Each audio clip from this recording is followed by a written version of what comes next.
Halo teman-teman, kata bapak aku jangan galak berbohong. Kalau berbohong itu kakek tumbuh uban. Jadi rambutnya itu kakek putih galau.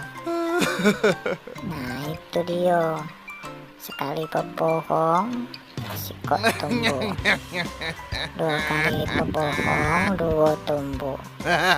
Jadi jangan galak berbohong, kata bapak aku. Itulah wong jadi tua banyak ubannya. Tapi aku jadi berpikir, kakek aku itu uban galau, putih galau rambutnya. Apa dia galak berbohong ya? Terus bapak aku juga sudah banyak ubannya. Apa karena dia sering berbohong ya?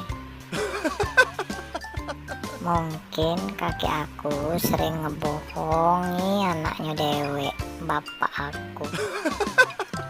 Jadi kakek aku banyak ubannya. Nah bapak aku ini sering ngebohongi aku. Jadi bapak aku banyak juga ubannya. Nah itu dah ya. Jangan ditiru ya kawan-kawan. Yo itulah, jangan galak berbohong. Age cepat tua cak kakek aku banyak ubannya.